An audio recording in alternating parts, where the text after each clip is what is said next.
Bonjour et bienvenue dans Interview sur RTV, une émission qui va à la rencontre de différents portraits, des femmes, des hommes engagés avec des projets, des missions, des messages différents. Et aujourd'hui, nous avons le plaisir d'accueillir une grande dame, Madame Rada El Ouakil, qui est née en Égypte, écrivaine, journaliste, activiste et militante.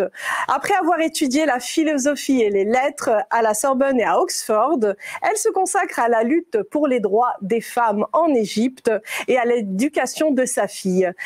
Rada El Ouakil écrit en 4 langues. Conférencière, elle est publiée dans plusieurs pays du monde. Elle est aussi une grande amoureuse de la poésie. Elle est avec nous sur RTV, rien que pour nous en direct du Caire.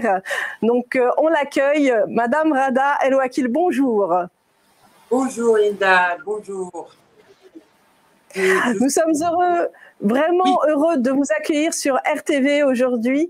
Vous êtes vraiment une grande dame, activiste, vous êtes toujours engagée pour les causes humanistes, les femmes, les droits des femmes, mais vous êtes aussi une écrivaine, une conférencière.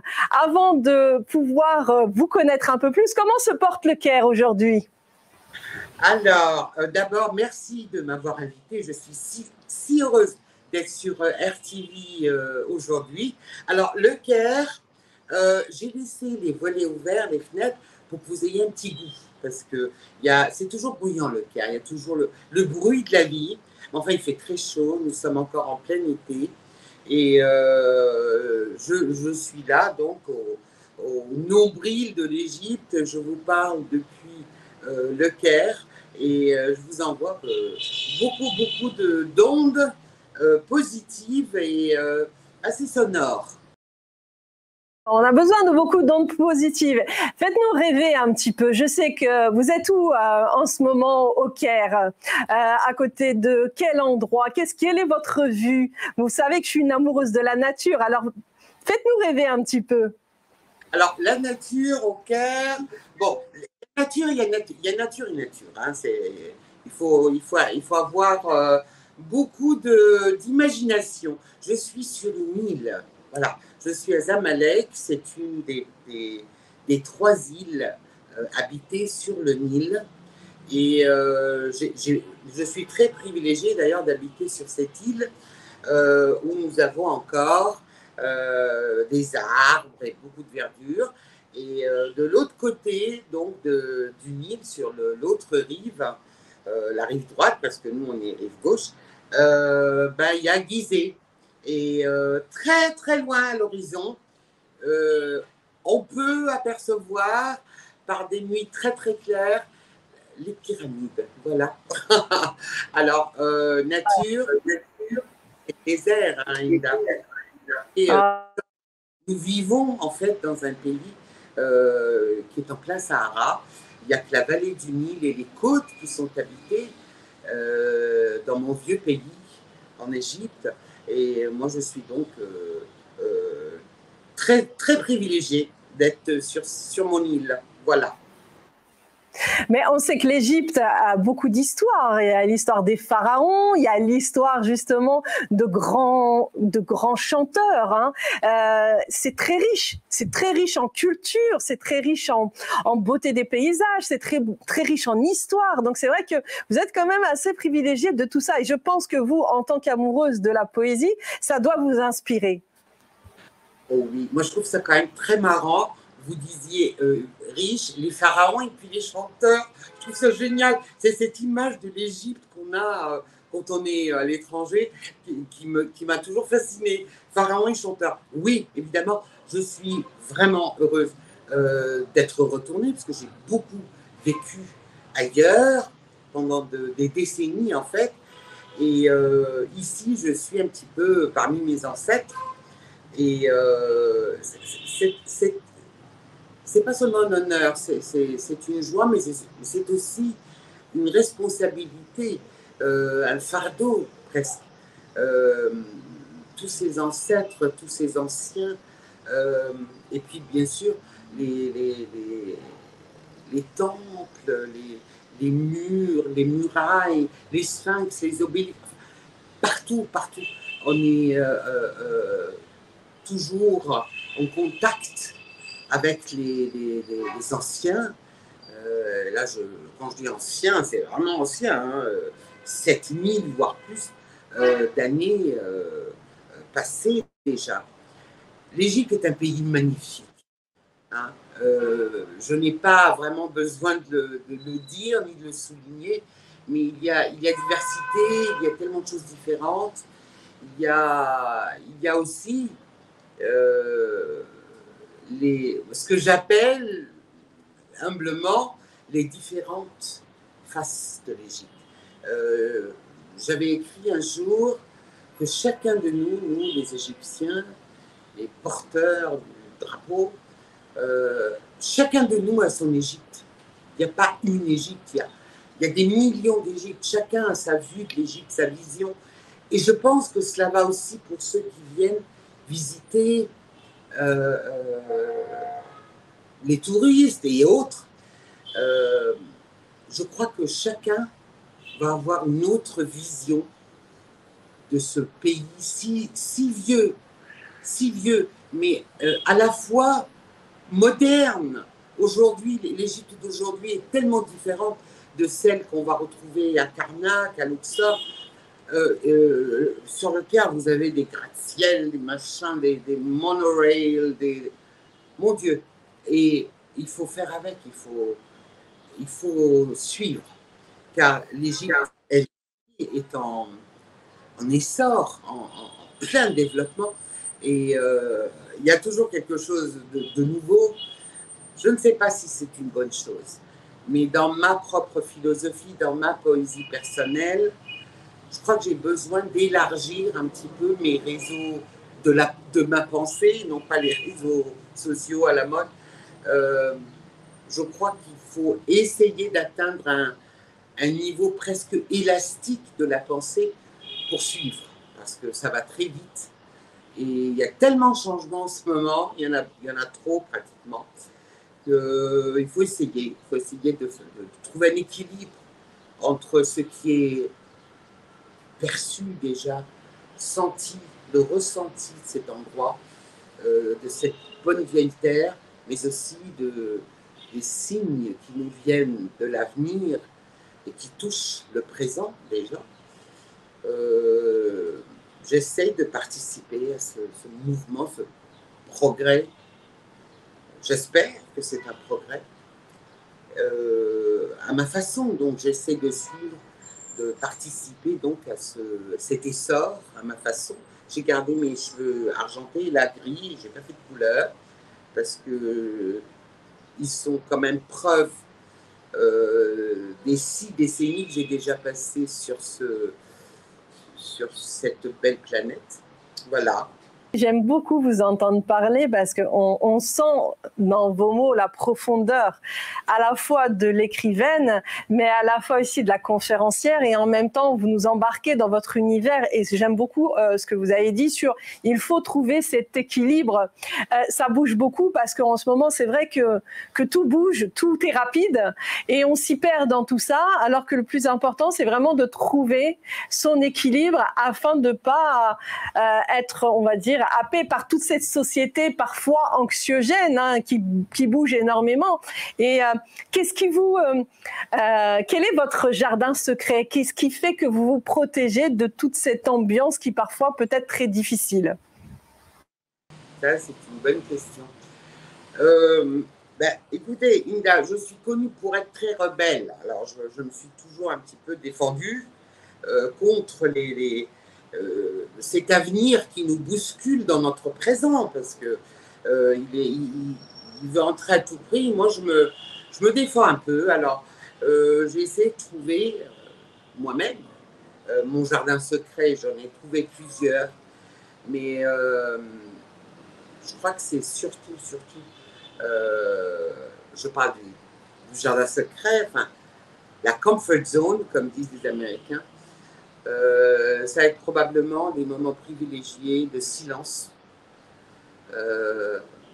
en compagnie de ma fille et de mon chien. Voilà, les 2 êtres les plus importants dans ma vie. C'est ça mon jardin secret, c'est d'être là en leur compagnie, mais aussi mon autre jardin secret, celui qui est vraiment secret, qui est dans ma pensée, où je retrouve ceux que j'appelle amoureusement les 3 hommes de ma vie. Parce que j'ai été amoureuse 3 fois. Alors les 3 hommes de ma vie sont Casimir, Obélix et Coluche. Voilà. Alors je les retrouve dans mes pensées, dans mes rêves. Je pense à eux. Ils ne m'ont pas connu, hein, jamais. Mais ce sont des caractères très importants, qui sont très vivants dans mon petit jardin secret, qui est enfoui quelque part dans moi. On parlait tout à l'heure donc des vestiges et des monuments de mes ancêtres ici en Égypte. Et là, maintenant, je vais vous parler des 3 amours de ma vie. Alors, il me vient à l'esprit un des plus beaux poèmes d'amour jamais écrits. Un poème qui avait été rédigé par Sa Majesté, le roi de toutes les Égyptes, comme on les appelait il y a 4000 ans. Donc le grand, Ramsès le Grand, Ramsès II,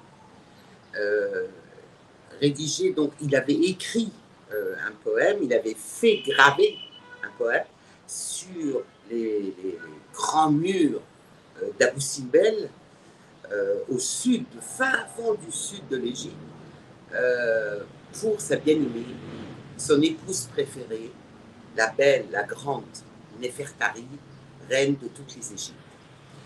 Et il est assez long, donc on ne va pas avoir le temps malheureusement, de le lire ensemble. Je vous dis les quelques premiers mots qui sont très révélateurs et qui sont là, gravés sur les murs, tout le monde peut les voir pour l'éternité. Alors, donc, Ramsès II s'adresse à Néfertari.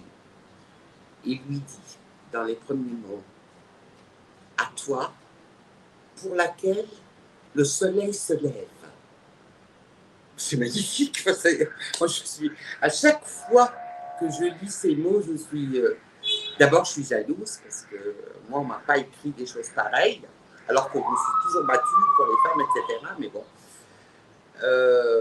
Mais bon, je tenais quand même à ne serait-ce que saluer, mentionner, enfin, m'approcher un petit peu de cet amour extraordinaire entre Ramsès le Grand, donc Ramsès II, et la reine Néfertari.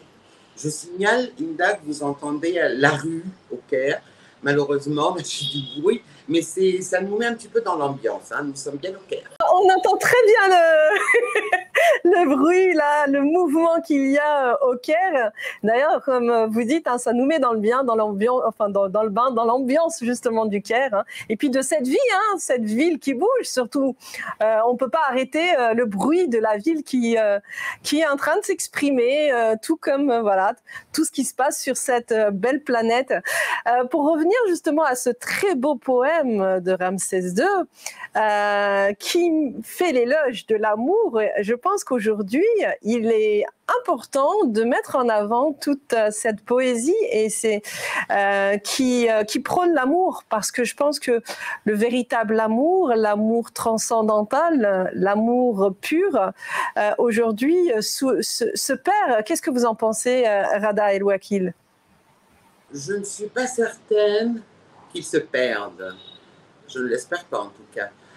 Je dois avoir atteint à mon âge, j'ai 60 ans, hein, et pas toutes mes dents, mais enfin j'ai 60 ans. Je dois avoir atteint les portails de ce que j'appelle familièrement l'amour mûri. Parce que je pense que l'amour prend son temps. Il a besoin de beaucoup de temps. Il faut l'irriguer, il faut le soigner, il faut le nourrir. C'est un être très exigeant qui a besoin de beaucoup de soins, d'attention pour qu'il mûrisse. Et je crois aussi que le fait d'être, comment dirais-je, de faire partie d'une relation amoureuse, quelle qu'elle soit, parce qu'elles sont nombreuses. Il y a beaucoup de formes d'amour, heureusement d'ailleurs, puisqu'il y a beaucoup de formes d'être. Alors forcément, il va y avoir beaucoup de formes d'amour. Mais je pense avoir enfin commencé à comprendre cette, comment je vais appeler ça, une espèce de chronologie. Hein, quand on commence à aimer, que ce soit un homme, une femme, ce qu'on veut, quand on commence à aimer, eh ben on n'y est pour rien déjà. Parce que ça, l'amour se déclenche tout seul. C'est ça qui est beau. Alors, en tant qu'être humain, il faut courir derrière ce déclenchement, le maintenir, le soigner et le faire grandir et plus tard mûrir. L'amour, comme vous disiez, chère Linda, transcendantal, enfin, l'amour inconditionnel, l'amour parfait. Je pense que l'amour parfait, il va exister dans les textes des grands soufis, par exemple. Moi, je vis dans une partie du monde qu'on appelait Orient dans le temps. Ici, nous sommes très exposés à ces formes d'amour très poétique, très religieux aussi, hein, très spirituel, si j'ose dire, avec des textes magnifiques, très anciens. Mais l'amour d'aujourd'hui, sur cette bonne vieille terre, je crois qu'il a besoin encore de beaucoup d'eau, beaucoup d'eau.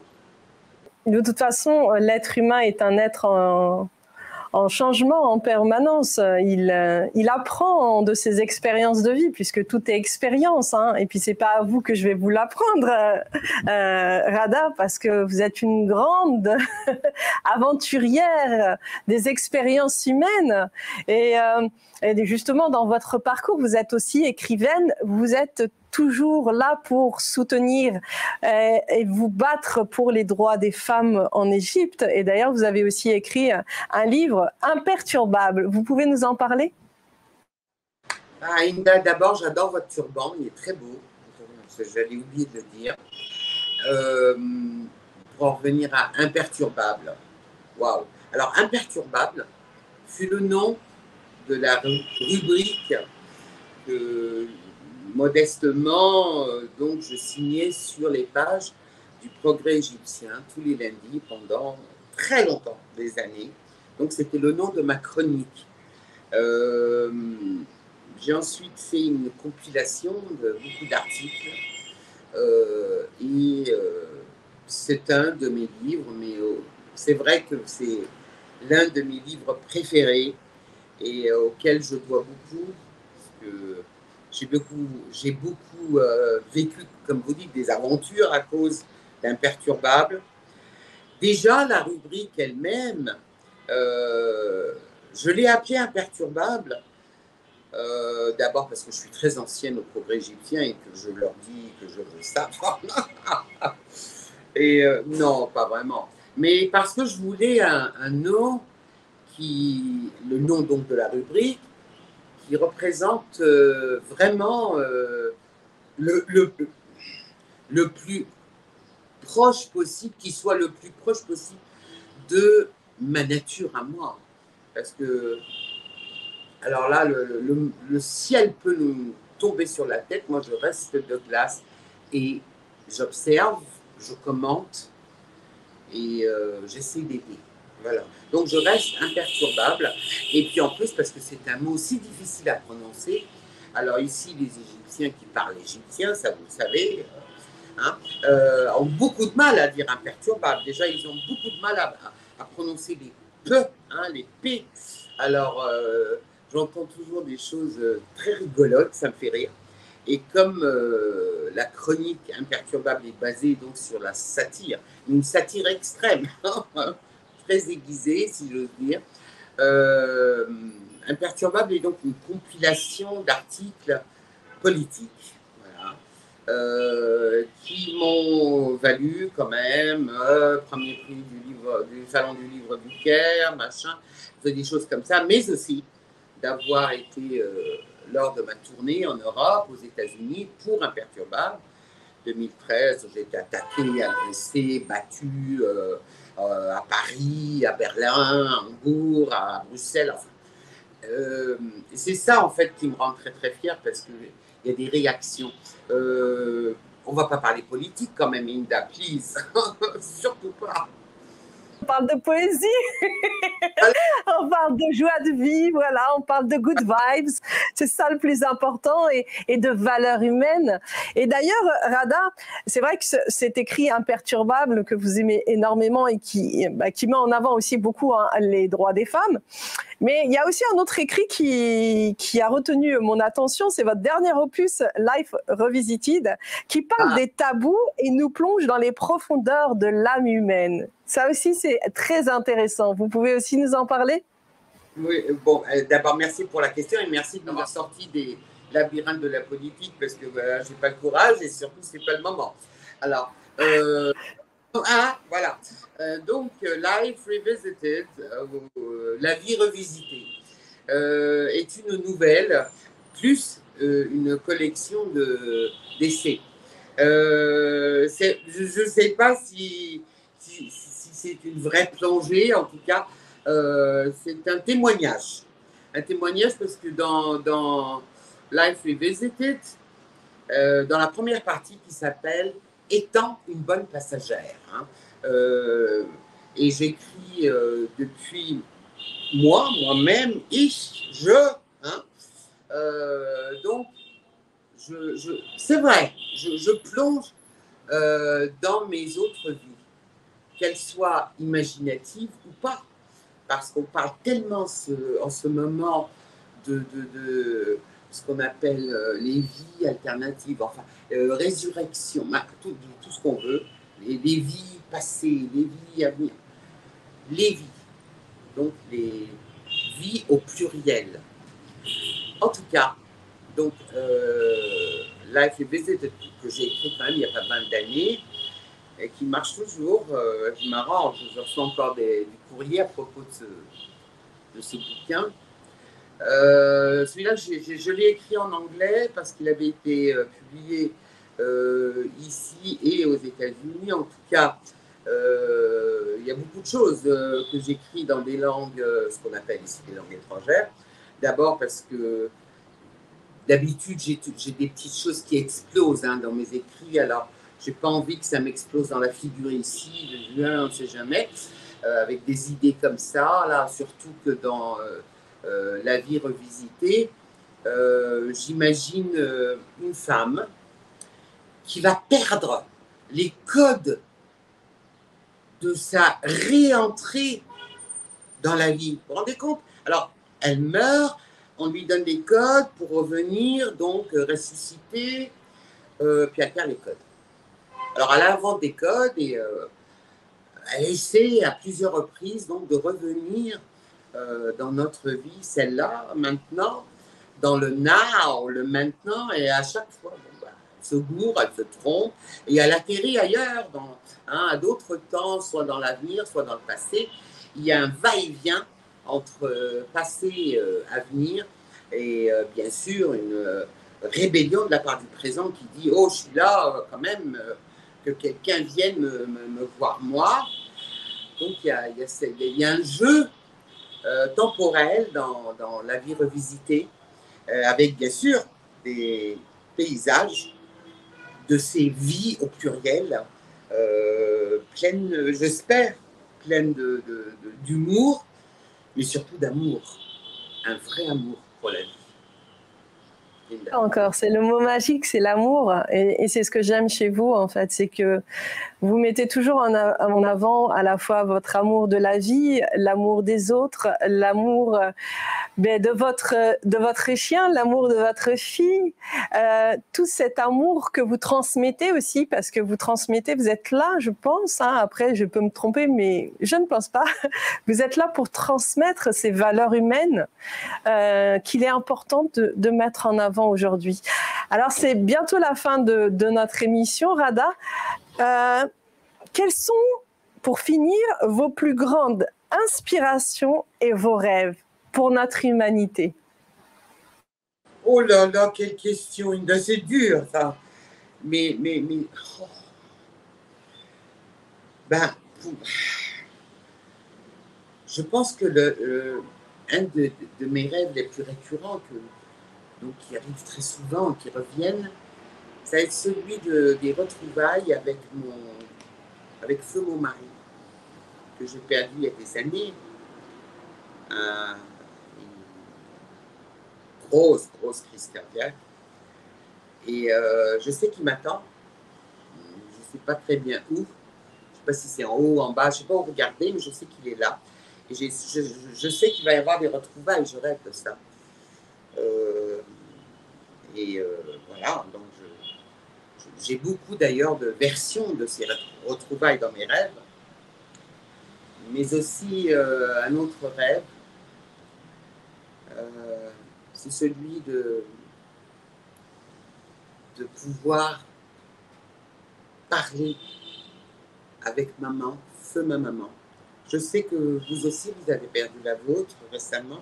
J'avais suivi sur les réseaux. Maman qui m'a tout appris, en fait. Tout appris. Et c'est vrai que je vous parle souvent, mais je rêve d'elle, beaucoup. J'aimerais qu'elle me réponde, surtout. Ça. Voilà. Mais quant à l'humanité entière, mon Dieu, je ne suis pas assez philosophe, ni probablement assez intelligente pour prétendre avoir une aspiration pour l'humanité entière. Mais tout ce que je demande, c'est qu'on ait plus de compréhension l'un pour l'autre. Je voudrais qu'on fasse moins mal aux animaux. Je voudrais qu'on arrête de couper les arbres. Je voudrais qu'on arrête de bâtir des choses inutiles. Des choses, bon, je ne vais pas aller dans la politique, mais je voudrais tellement que l'humanité redevienne humaine.